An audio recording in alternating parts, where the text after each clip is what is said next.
मुझे चाइना में कोई ख़ास दिलचस्पी नहीं थी। हमने हमेशा वेस्टर्न कल्चर को ही फॉलो किया ज़्यादा और हॉलीवुड की मूवीज़ देखी हैं। चाइना का जिक्र हमने सिर्फ वीडियोस में ही किया है। चाइना की वेस्ट के साथ कोल्ड वॉर, यूएस के साथ इकोनॉमिक वॉरफेयर, जियोपॉलिटिक्स और चाइना का इकोनॉमिक राइज, इसके अलावा हमें चाइना का कुछ पता नहीं था। हमने ज़्यादा से ज़्यादा सुना ही क्या था, पीटीवी पे सिर्फ पाक चीन दोस्ती वॉन्जोए, इसके अलावा कुछ भी नहीं पता था चाइना का। ज़िंदगी में पाकिस्तान के अंदर रहते हुए हमने दर्जन से कम चाइनीज़ देखे थे और हमारा ये ख्याल था कि चाइनीज़ की शक्लें भी एक जैसी होती हैं, मोनोटोनस शक्लें। लेकिन ये सब मिसकंसेप्शंस मेरी दूर हो गई चाइना के विज़िट के बाद। चाइना की आईडीसीपीसी ने हमें इनवाइट किया ताकि पाकिस्तान और चाइना के दरमियान पीपल टू पीपल कनेक्शन मजबूत हो। और जो चीज़ें चाइना में मैंने देखी वो देखकर और सुनकर आप भी उतना ही हैरान होंगे जितना मैं हुआ। सबसे हैरान कुन चीज़ जो मुझे लगी चाइना के बारे में, जैसा कि हमने सुना हुआ था कि चाइना की आबादी बहुत ज़्यादा है, अभी भी 1.5 अरब के करीब उनकी आबादी है, तो ज़हन में यही था कि चाइना में केओस होगा, बड़ी मुश्किल से वो अपने आप को मैनेज कर रहे होंगे। जैसा कि हम अक्सर फुटेज देखते हैं मुंबई की, दिल्ली की ट्रेन स्टेशंस पर किस तरह का रश होता है, हमने चाइना के बारे में भी यही सुना हुआ था। लेकिन to our surprise China was totally smooth. वहाँ की सड़कें, वहाँ की फ्लाइट्स, वहाँ की ट्रेन्स, हर चीज़ टाइम पर है। लोग आराम से गाड़ियाँ चला रहे हैं और इतने बड़े शहर होने के बावजूद वहाँ पर आपको कोई शोर ही नहीं महसूस होता।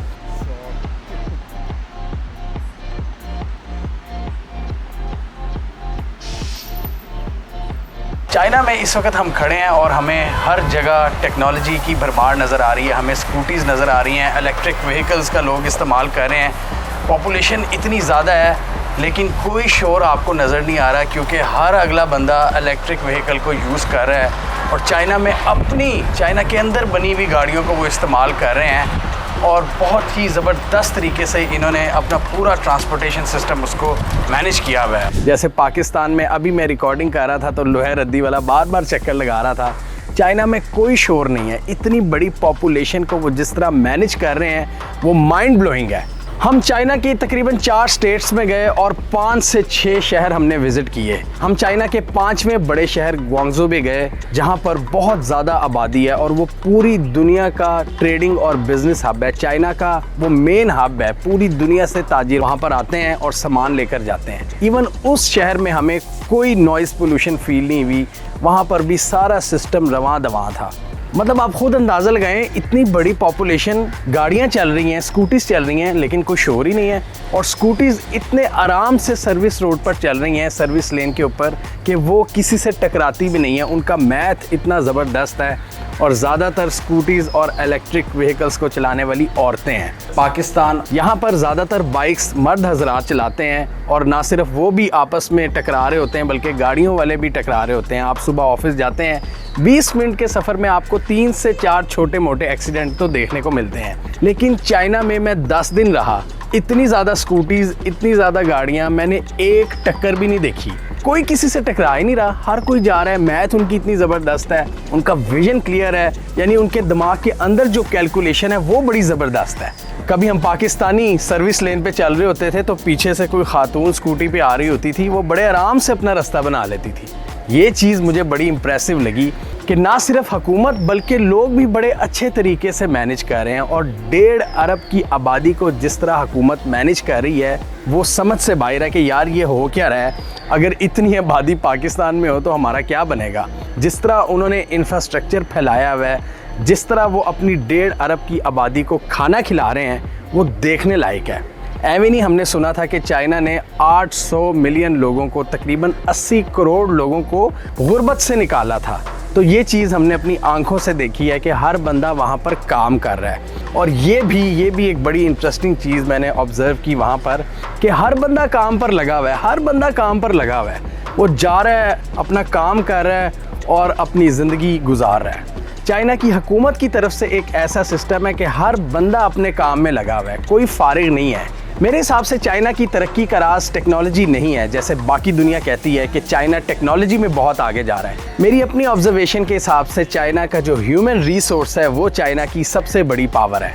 यानी चाइना ने अपनी पॉपुलेशन को एक मकसद के तहत किसी ना किसी काम पर लगा दिया है। हर बंदा उस काम को कंप्लीट करने में लगा हुआ है और ये स्टेट की तरफ से एक पूरा सेटअप बना हुआ है, सिस्टम्स बने हुए हैं, प्लेटफॉर्म्स बने हुए हैं, लोग अपना अपना काम कर रहे हैं। और इसके साथ ही मेरी एक ये भी मिसकंसेप्शन थी चाइना के लोगों से रिलेटेड कि वो इतना काम करते हैं, वो तो बिल्कुल कोई रोबोट टाइप लोग होंगे, उनकी कोई ख़ास ज़िंदगी नहीं होगी, कोई पर्सनल लाइफ नहीं होगी, मोनोटोनस सी उनकी ज़िंदगी होगी। मेरी ये मिसकंसेप्शन भी गलत साबित हुई और मैंने देखा वहाँ पर लोग बड़ी ज़बरदस्त ज़िंदगी गुजार रहे हैं, लोग आपस में गप्पें लगाते हैं, लोग हंसते हैं और मैंने ऑब्ज़र्व किया कि वो बड़ा क्रिटिकली चीज़ों को एनालाइज़ करते हैं। सड़कों पर लोग इंजॉय करते हैं, रातों को वो नाइट क्लब्स में जाते हैं, स्ट्रीट फूड है वहाँ की बड़ी ज़बरदस्त। मतलब अगर देखा जाए तो एशिया की जो काफ़ी सिमिलैरिटीज़ हैं, जो पाकिस्तान, इंडिया और ये साउथ एशिया में जो हम देखते हैं, वो चाइना में भी मुझे नज़र आई, उसी तरह की लाइफ। और ये चीज़ इनकी थोड़ी वेस्ट से भी मिलती है कि सुबह के वक्त तुन के काम करो और रात को फुल इंजॉय करो और सुबह 6-7 बजे आप काम पर मौजूद हो।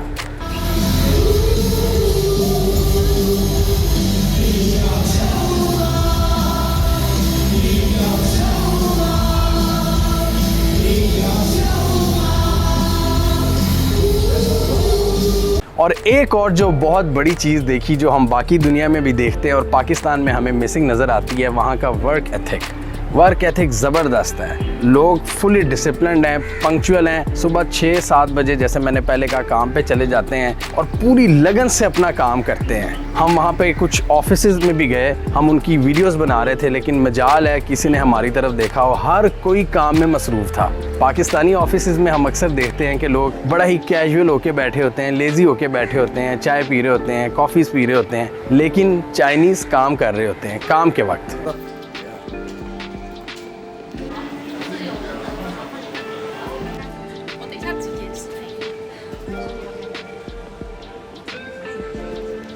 दूसरा ये कि चाइनीज़ अपने कल्चर को नहीं भूलते। हाँ, आप अगर उनके बड़े सिटीज़ में जाएं तो आप देखते हैं कि वहाँ की यूथ फोटोग्राफी में लगी हुई है, सोशल मीडिया में बहुत ज़्यादा वो इन है, लेकिन दूसरी तरफ उनकी हुकूमत की तरफ से उनकी कल्चर की जो प्रमोशन है वो जारी रहती है और हुकूमत हर जगह पर कल्चर को प्रमोट करती है। चाइनीज़ ओपरास चल रहे होते हैं, चाइना का जो ट्रेडिशनल कल्चर है, उनका जो ड्रेसेस हैं, उनकी म्यूज़िक है, वो आपको नज़र आती है। और यहाँ पर एक और भी मेरी मिसकंसेप्शन दूर हुई, कभी भी हमने चाइनीज़ म्यूज़िक नहीं सुनी थी, वहाँ पर चाइनीज़ म्यूज़िक सुनने का मौका मिला, चाइना के कल्चर को देखने का मौका मिला और यकीन करें अब मैं चाइनीज़ गाने भी सुन रहा हूँ।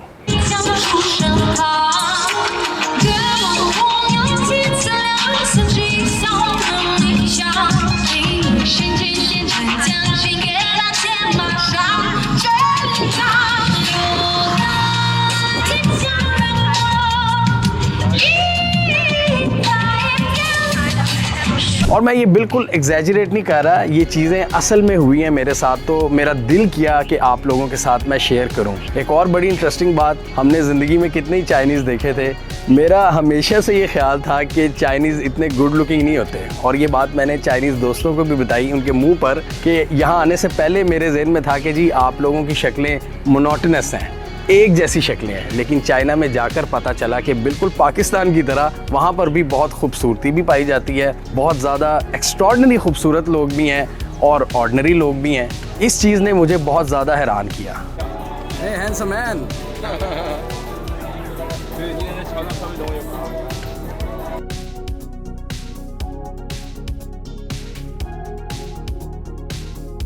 चाइना के बारे में अक्सर वेस्टर्न मीडिया ये लिखता है कि चाइना का माहौल बड़ा दबा हुआ है, वहाँ की हुकूमत बड़ी सख्त है, लोग डरे डरे रहते हैं, लेकिन यकीन जानिए ऐसा मैंने कुछ नहीं देखा। वहाँ की यूथ अपने मज़ों में लगी हुई है, रातों को नाइट क्लब्स का कल्चर है, सड़कों पर भी लोग इंजॉय करते हुए आपको नज़र आते हैं, हंसते खेलते नज़र आते हैं।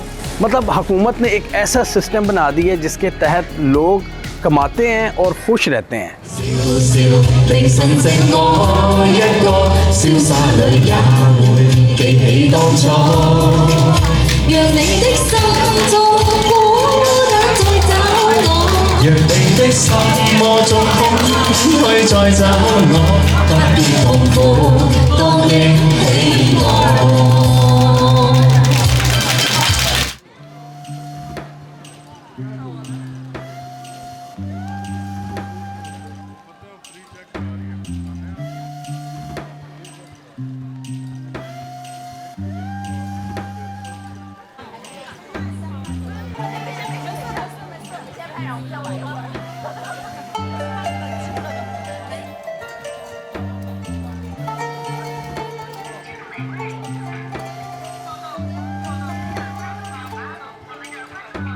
इसके अलावा चाइना की एक और बड़ी सरप्राइजिंग चीज़ ये है कि वो फ्यूचर को देखते हुए बड़ी बड़ी हाई राइज इमारतें खड़ी कर रहे हैं। अभी वो खाली हैं बहुत सी जगहों पर, और चाइना का प्लान ये है कि फ्यूचर में जब आबादी मज़ीद बढ़ेगी तो लोगों को उनमें शिफ्ट किया जाएगा। चाइना में तकरीबन सारी लैंड हुकूमत ओन करती है और हुकूमत लोगों को सस्ते दामों हाउसिंग फैसिलिटी प्रोवाइड करती है।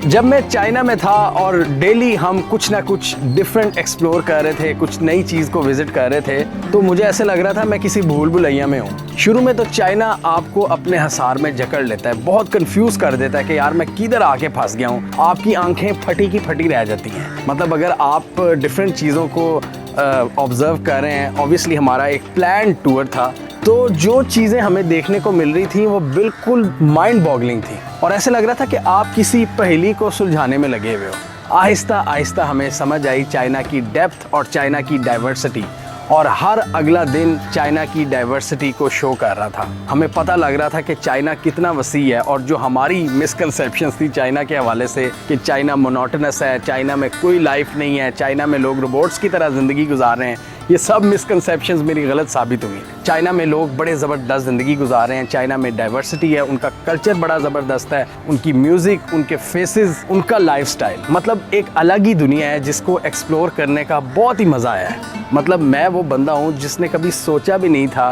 कि चाइना विज़िट करूँगा, ये तो बाय चांस हुआ है। हमने तो हमेशा हम सोचते हैं कि जी इटली जाएंगे, स्पेन जाएंगे, टर्की जाएंगे, कोई चाइना की तरफ सोचता ही नहीं है। सबसे बड़ा यहाँ पर जो बैरियर है वो कम्युनिकेशन बैरियर है। सोशल मीडिया ऐप्स वो वाली नहीं है जो हम यूज़ करते हैं। इसके अलावा चाइनीज़ को इंग्लिश बिल्कुल भी समझ नहीं आती, ये एक सबसे बड़ा ड्रॉबैक है। और आई थिंक हमारे बातचीत ना करने की एक ये भी बहुत बड़ी वजह है। मतलब बहुत सी चीज़ें हमारे अंदर कॉमन है, लेकिन मेरे हिसाब से अगर ये कम्युनिकेशन बैरियर्स पर काम हो जाता है, सोशल मीडिया ऐप्स और लैंग्वेज के जो बैरियर्स हैं, तो पाकिस्तान और चाइनीज़ एक दूसरे को बहुत बेहतर तरीके से समझ सकते हैं। और एक और पॉइंट, पाकिस्तानियों को जितना प्यार मिलता है वहाँ पर, वो मेरी समझ से बाहर है कि इतना ज़्यादा प्यार क्यों मिलता है। आप किसी भी जगह जाएंगे, आपको फ्री स्नैक्स ऑफ़र करेंगे, आप बस ये बता दें कि पाकिस्तान, तो वो आगे खुशी से कहेंगे पातिया पातिया। तो वो बड़ा एक अजीब सा मोमेंट होता है कि यार ये पाकिस्तानियों से इतना ज़्यादा गर्मजोशी से क्यों मिल रहे हैं, ये चीज़ समझ से बाहर है। Pakistan, yeah. Woo!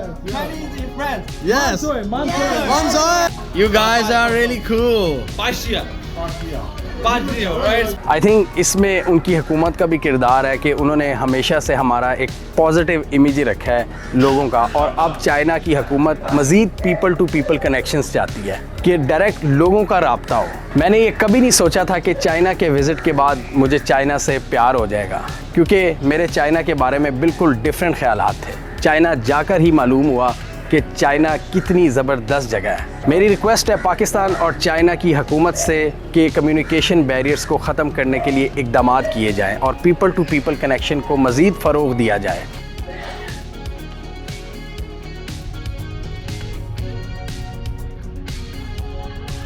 चाइना जाकर मैं ये भी सोच रहा था कि दुनिया कहाँ से कहाँ पहुँच गई है और हम अभी वहीं खड़े हैं। चाइना का डिसिप्लिन, चाइना का वर्क एथिक और वहाँ की टेक्नोलॉजी।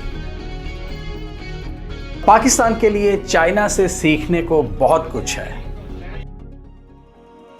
यकीन कीजिए उनकी मार्केट सारी रात खुली रहती हैं, उनके ऑफिसेज बंद हो जाते हैं, लेकिन उनकी जो मार्केट्स हैं, उनके रेस्टोरेंट्स हैं, वो सारी रात खुले रहते हैं। अनलाइक पाकिस्तान जहाँ पे 10 बजे सब कुछ बंद कर दिया जाता है। हम तो वैसे ही ओवर रेटेड हैं कि जी रोशनियों के शहर। असल में तो मैंने रोशनियाँ चाइना में देखी हैं।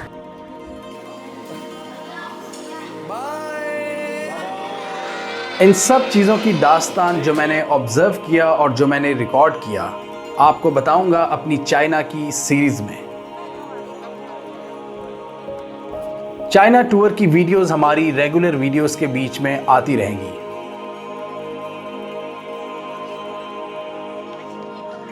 पाक चीन दोस्ती जिंदाबाद। Stay tuned.